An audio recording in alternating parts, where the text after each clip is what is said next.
तर धन्यवाद, देवाच्या पवित्र नावाला धन्यवाद देऊन आपल्या एपिसोडला आपण सुरुवात करूया.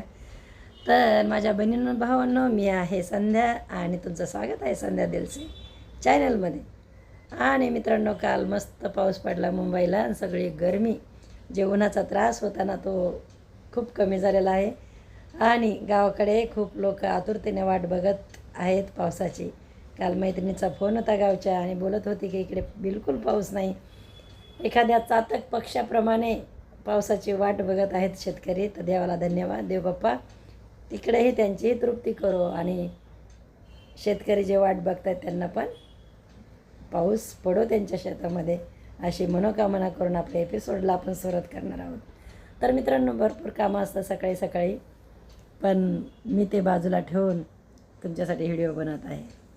आणि मी आशा करते की तुम्ही शेवटपर्यंत आणि चांगला बघाल.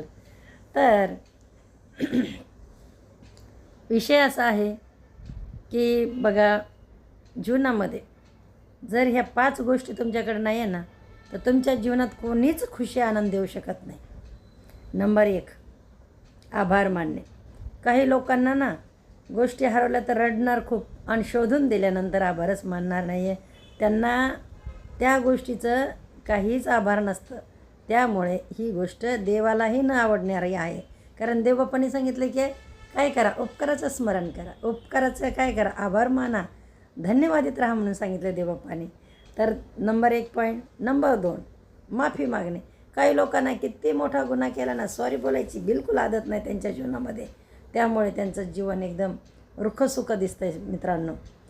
कारण ते दुसऱ्यांना माफ करत नाहीत तर त्यांना देव माफ करत नाही, ते माफी मागत नाही तर दुसरे त्यांची माफी मागत नाही, आणि अशा प्रकारे ते अतृप्त. तर प्रेज द लॉर्ड, परमेश्वराची स्तुती हो. आपण बघत होतो मित्रांनो, जीवनामध्ये कोणत्या त्या 5 गोष्टी आहेत ज्या नसल्या कारणाने आपल्या जीवनामध्ये आनंद नाही. तर नंबर 1 आपण बघितलं की काही लोकांना परेशानी आल्यानंतर जे काय मदतीचा हात त्यांच्यासाठी पुढे येतो त्याची त्यांना आठवण अजिबात राहत नाही. आणि ते आभार न मानल्यामुळे सेकंड टाईम जेव्हा त्यांच्यावर वेळ येते तेव्हा कोणीही उपकार करायला तयार होत नाही मित्रांनो. त्यामुळे थँक्यू हा किती सुंदर शब्द आहे. धन्यवाद किती छान शब्द आहे. आणि धन्यवाद आपण असं बोलतो का, धन्यवाद निराश बोलतो का, नाही.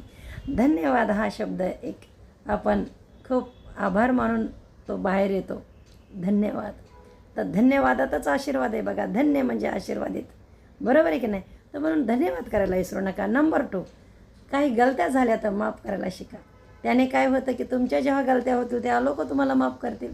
आणि परमेश्वराचं वचन सांगतं आहे की तुम्ही माफ केल्याशिवाय मी तुम्हाला माफ करणार नाही. तुम्ही एकमेकांना माफ करा म्हणजे स्वर्गीय पिता तुमच्या गलतीची माफी करेल. नंबर 3, काही लोकांना काय सवय माहीत आहे का, धन्यवाद काय काय झालं आपलं. हां, नंबर 1 झालं आभार मानणे. नंबर 2, माफ करणे. नंबर 3, प्रेम करणे. काही लोकांना काय सवय, आनदेव जानदेव काहीच नाही आणि ज्ञानदेव नाही त्यांच्याकडे, काहीच नाही. त्यामुळे काय आहे की म्हणजे फक्त मला करा, मला द्या, माझ्यासाठी करा, अशी वृत्ती असते. ह्या वृत्तीमुळे पण तुमच्या जीवनामध्ये आनंद नाही येऊ शकत. नंबर 1 झालं धन्यवादी, दुसरं झालं माफ करणे, तिसरं प्रेम करणे. देवाचं वचन सांगते द्या म्हणजे तुम्हाला दिल्या जाईल. जर तुम्ही कोणाला देतच नाही तर तुम्हाला काय येईल, आहे की नाही. तर बहिणींनो भावांनो, हा विषय एवढा महत्त्वाचा आहे ना, एवढा महत्त्वाचा आहे की खूप चर्चा असते, खूप वाद असतात ह्या विषयावर. तर आपण उदाहरणासहित आपण बघणार आहोत. तर बहिणींनो भावांनो, आजचा विषय आहे विश्वास आणि अंधविश्वास. तर विश्वास म्हणजे काय, अंधविश्वास म्हणजे काय, आपण थोडंसं उदाहरणं देऊन बघणार आहोत. म्हणजे उदाहरणाने आपल्याला लवकर डोक्यामध्ये बसेल, आहे की नाही. तर प्रभू येशू पण जेव्हा आपल्या शिष्यांशी बोलायचे ना, तर असे दाखले द्यायचे, उदाहरणं द्यायचे, आणि त्या उदाहरणाने त्यांना थोडं कळायचं. तर सॉरी मित्रांनो, खूप आंबे खाऊ खाऊ जरा वजनही वाढलं आहे, आवाज पण बसला आहे. त्या आंब्याच्या रसामध्ये साखर असते ना. धन्यवाद.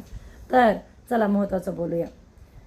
तर काय झालं की एक उदाहरण घेऊया की एक लबाड, लुच्चा आणि बिलकुल त्याचं कॅरेक्टर चांगलं नाही आहे, अशा माणसावर आपण विश्वास ठेवतो. अशा माणसाजवळ आपण लाखोची अमानत आपण सांभाळायला देतो. सुरक्षित राहील? नाही, पळून जाईल तो आपल्याला चुना लावून. बरोबर आहे की नाही? आपण काय केलं? अंधविश्वास ठेवला. अंधविश्वास म्हणजे त्याची शहानिशा न करणं, त्याची पडताळणी न करणं आणि काहीही चौकशी न करता असाच ठेवलेला विश्वास म्हणजे अंधविश्वास. येस. आणि विश्वास म्हणजे काय? विश्वास म्हणजे न दिसणाऱ्या गोष्टीविषयीची खात्री. ओके. तर हा विश्वास ठेवायचा कुठे?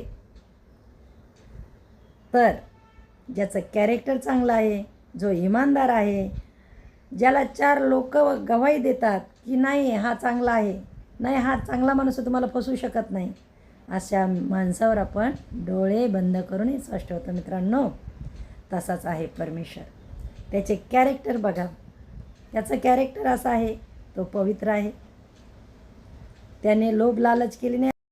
तर प्रेज द लॉर्ड. परमेश्वराची स्तुती हो. मित्रांनो, आपला विषय खूप महत्त्वाचा आहे. विश्वास ह्या विषयावर आपण बोलत होतो आणि नक्की बघा. पहिला एक भाग बनवला आहे मी विश्वासावरती, तो नक्की बघा. आणि हा दुसरा भाग असा आहे की आपला नेमका विश्वास आपण कसा ठेवतो आहे, कोणावर ठेवतो आहे. बरोबर आहे की नाही? कोणी हात जोडा म्हटलं की जोडतो, कुठे झुका म्हटलं की झुकतो. तर हा अंधविश्वास आहे की नाही? सांगा ना मला. त्याची पडताळणी करा की तो आहे कोण. तर परमेश्वर ह्या दुनियात येऊन मेलेल्यांना जिवंत केलं, लंगड्याला चालायची शक्ती दिली, आंधळ्याला बघण्याची शक्ती दिली, तुटलेल्या हृदयाला जोडलं देवाने.